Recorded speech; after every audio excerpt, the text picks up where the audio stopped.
Pathan Pathan Pathan. Soldier ये नहीं पूछता देश ने उसके लिए क्या किया, पूछता है वो देश के लिए क्या कर सकता है। जय हिंद।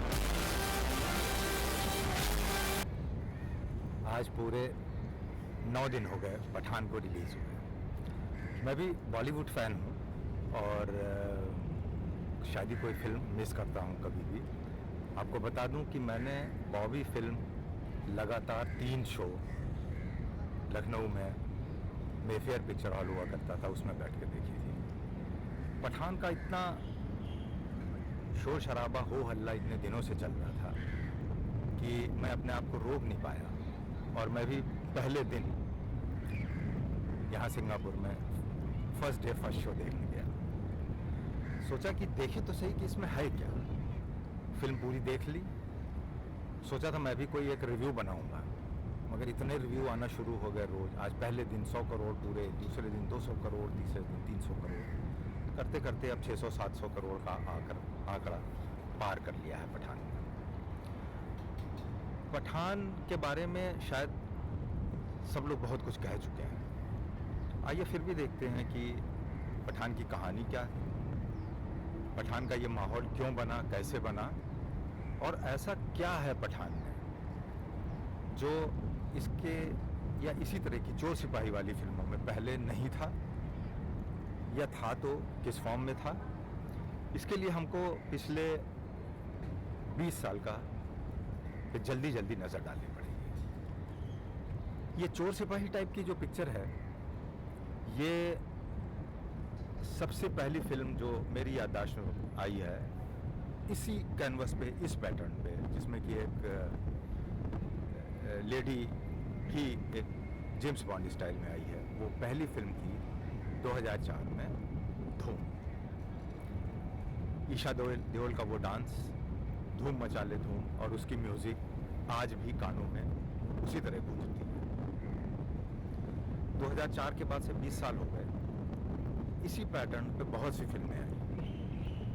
ऐसा नहीं है कि उसके पहले जो फिल्में आया करती थी उसमें चोर सिपाही नहीं होते थे। इन सारी फिल्मों में एक बात कॉमन है, वो ये है कि कभी हीरे ढूंढे जा रहे हैं, कभी तलवार ढूंढी जा रही है, कभी कोई हॉस्टेज बना लिया गया है, उसको रेस्क्यू किया जा रहा है, इस तरीके से। और जो नायक हुआ करता है, हीरो हुआ करता है, वो या तो सरकारी एजेंट होता था या किसी और दबाव में वो ये काम कर रहा होता था। धर्मेंद्र की काफ़ी फिल्में इस तरीके की आईं। जो सबसे पहली फिल्म थी शालीमार, फिल्म तो आप लोगों को नहीं याद होगी, लेकिन उसका गाना ज़रूर याद होगा, हम बेवफा हरगिज़ न थे पर हम वफा कर ना सके। उसके बाद उनकी दो चोर, जुगनू, इस किस्म की फिल्में आईं, जो कहानी का जो कंसेप्ट था वो यही होता था कि कोई चीज़ कहीं छुपी हुई है, बहुत महंगी है, उसको निकाल के लाना है। या तो कोई चोर निकालता था या निकाल चुका है तो हीरो छुपा। तो धूम सबसे पहले आई। अब आइए देखते हैं कि कौन सी फिल्में इसी पैटर्न की आई हैं। मैं भी एक शाहरुख खान फ़ैन हूँ, उनकी मैं हैप्पी न्यू ईयर और हाल की फिल्मों की बात कर रहा हूँ, और ओम शांति ओम मैंने 10-10, 12-12 बार देखी है। कहानी भी बहुत मज़ेदार हुआ करती थी, कॉमेडी भी है, बहुत कुछ सेंस हुआ करता है। कौन से हीरो रहे हैं? सलमान भी ये काम कर चुके हैं, टाइगर। और अगर वो वापस ना आना चाहता सर, बस ये याद रहे उसकी बॉडी को कोई पहचान न सके।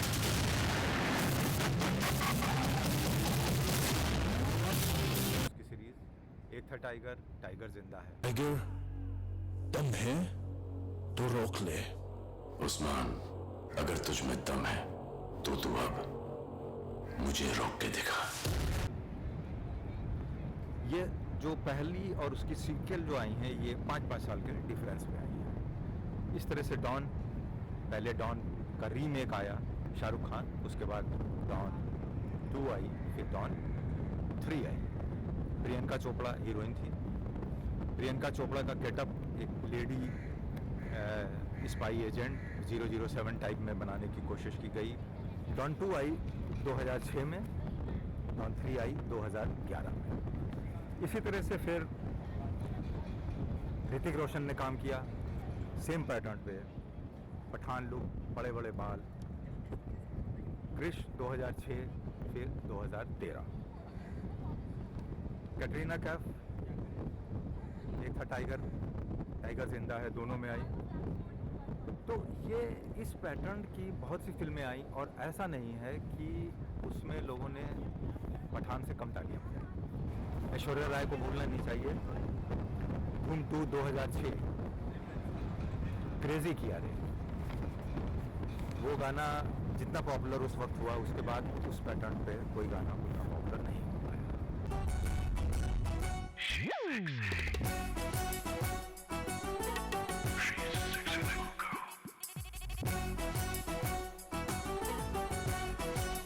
Sexy lady on the floor, keep it coming back for more. दिल दिया रे, चोरी चोरी किया रे, दिल ये दिल दिया रे,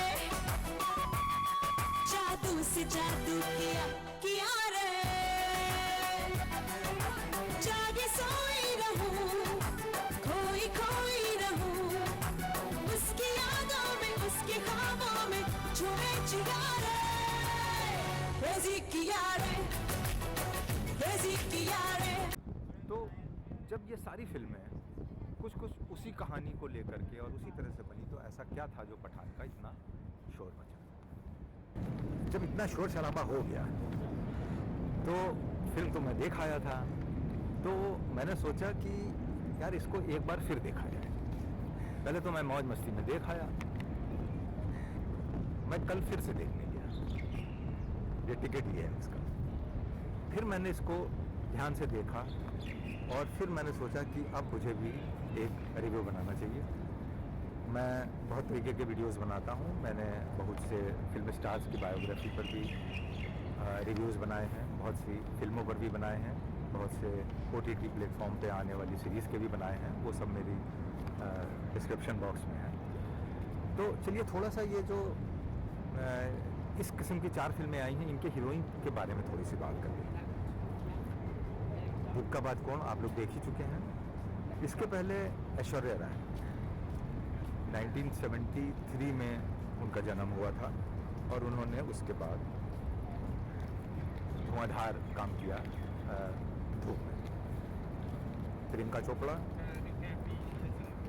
उनके 9 साल बाद आई दुनिया में और उनका उन्होंने सिंहासन लगभग ऐश्वर्या राय से प्रियंका ले लिया 1982 में। फिर आई कैटरीना कैफ, इनका जन्म 1983 में हुआ था और दीपिका पादुकोण 1986 में। इन सब ने 30 प्लस होने के बाद अराउंड 34, 35, 36 अपना घर भी बसाया और उसके बाद भी लगातार उसी हौसले से और उसी पैशन से फिल्मों में हमारा मनोरंजन किया और कर रही है। वजह मेरी समझ में जो खास हैं वो 2 हैं। एक तो इसको लेकर के जो कंट्रोवर्सी खड़ी कर दी गई और उसको मैं अब यहाँ पर उस बात को बार बार करके टाइम नहीं ख़राब करूँगा आप लोगों का। और दूसरी बात ये थी कि ये फिल्में जब आई थी 2004 से लेके 2015, 16, 17 तक, उस समय फिल्में थिएटर में देखी गई, केवल मल्टीप्लेक्सेस शुरू हो गए थे 2014, 15, 16 से। उसके पहले तो नहीं ही थे, थिएटर में 12 से 3 वाला शो, 3 से 6 वाला शो, इस तरह से देखते थे लोग। पिक्चर देख के आते थे और उनको अपनी खुशी या अपने सेंटीमेंट्स या अपने रिव्यूज़ शेयर करने का कोई प्लेटफॉर्म ही नहीं था। तो अब जो ये पिछले 4-5 साल में फ़र्क पड़ा, जिसके 4 साल बाद पठान आई है, कि हम जो भी बात कर रहे हैं, जो भी कह रहे हैं, वो तुरंत यूट्यूब पे, तुरंत व्हाट्सएप पे करोड़ों, लाखों, 100 करोड़, 150 करोड़ लोगों में फैल जा रही है। तब ऐसा मौका नहीं था। इसलिए दूसरी बात, जो पैसे की कमाई की बात हो रही है, उस ज़माने से लेकर के डॉलर दोगुना हो गया, कब 40 रुपये का डॉलर 80 रुपये हो गया है। इसी तरह से जो टिकट हुआ करता था, कोई 50 रुपये का हुआ करता था और 300 रुपये का हो गया। तो ये जो हम फिगर्स देख रहे हैं, ये कहना कि सबको पछाड़ दिया है, ये थोड़ा इसके बारे में फाइनेंशियल एनालिसिस भी होनी चाहिए। और जो सही फिगर्स हैं, नो डाउट कि पठान ने सबसे ज़्यादा कमाई की है, मैं उस बात को नहीं कह रहा हूँ, लेकिन हमें इस बात को लेकर के ये देखना है कि एक जेन्युइन एनालिसिस सामने आए। अब जो ज़रूरी बात है वो ये है कि इस फिल्म ने कुछ मैसेजेस दिए हैं।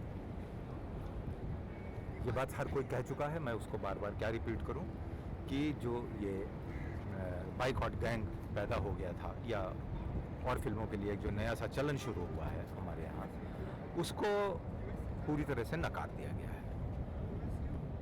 और जो हमारा यूथ है, जो हमारी अब जो जनरेशन है, उसको अपनी बात कहने का कहीं मौका नहीं मिलता है। हमारे प्रधानमंत्री, हमारे मुख्यमंत्री, हमारे देश के मुखिया, वो हमारे देश के बारे में अपने विचार सारी दुनिया के सामने रख देते हैं। एक साधारण आदमी को ये कहने का कुछ मौका नहीं मिलता है कि हम क्या चाहते हैं।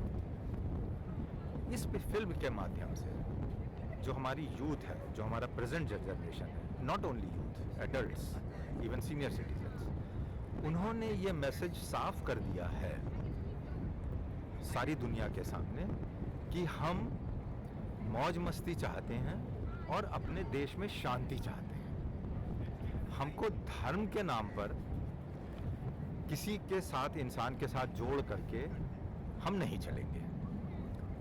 हमको कोई आदमी पसंद है, हमें ये इस बात से कोई मतलब नहीं है कि वो हिंदू है या मुसलमान है, हमने उसका काम देखना है। अगर हमें अच्छा लगता है तो हम देखेंगे। आप हमको ये कह के कि ये आदमी इस धर्म का है, हमारा फेवरेटिज्म उसके लिए या हमारे विचार आप नहीं बदल सकते। ये एक मैसेज पूरे देश को गया है, हमारे राजनेताओं को गया है, हमारे धर्म नेताओं को गया है। लेकिन इसी के साथ साथ एक बहुत बारीक चीज़ है, वो भी समझने की बात है। यहाँ पे पब्लिक पठान देखने इसलिए नहीं जा रही है कि शाहरुख खान मुसलमान है, उन्हें शाहरुख खान पसंद है या उनका काम पसंद है।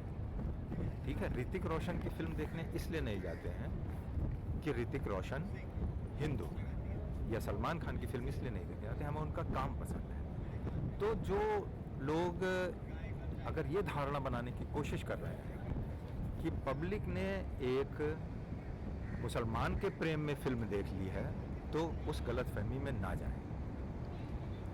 ठीक है, वो शाहरुख खान को प्यार करते हैं, उनका काम देखते हैं। तो आगे अगर कुछ लोग ये प्लान बनाएं कि पब्लिक को मुसलमान से प्रेम है या नफरत है, ऐसा नहीं है। अब आने वाले समय में हमारे देश की जनता सिर्फ लोगों का काम देखेगी, उसी बात पर वोट देगी। इस बात से कोई लेना देना नहीं होगा कि वो इंसान, वो उसका धर्म क्या है। एक मैसेज उन्होंने दुनिया को दे दिया जो लोग खुद कहीं खड़े होकर नहीं कह पाते थे फिल्म सिनेमा हॉल में भीड़ लगा करके, कि हमारा देश और हम सब सच में एक सेकुलर है, जैसा कि कहा जाता है। तो इस फिल्म ने बॉलीवुड को वापस लाए। 4 साल से बिल्कुल सब मामला ठंडा पड़ गया था, और इसको देख करके जो बहुत सी सीक्वल्स बने, धूम 2, उसके बाद धूम 3 2013 में, इनके सबके सीक्वल पोस्टर्स बन के या ट्रेलर्स बन के कहीं ना कहीं डिब्बे में पड़ गए। अब मेरी उम्मीद है कि ये सारे सीक्वल्स बाहर आएंगे जो आधे बने हैं या जो निराशा के ढेर के नीचे दब गए थे, और हमारी जान हो, चाहे ऋतिक हो, चाहे आमिर हो, शाहरुख खान हो, अगर उनका काम अच्छा है तो उसको इसी तरह से बकअप करेंगे। पैसा तो हम देंगे ही, आप फिल्में बनाते रहिए, हम आपकी झोली भरते रहेंगे।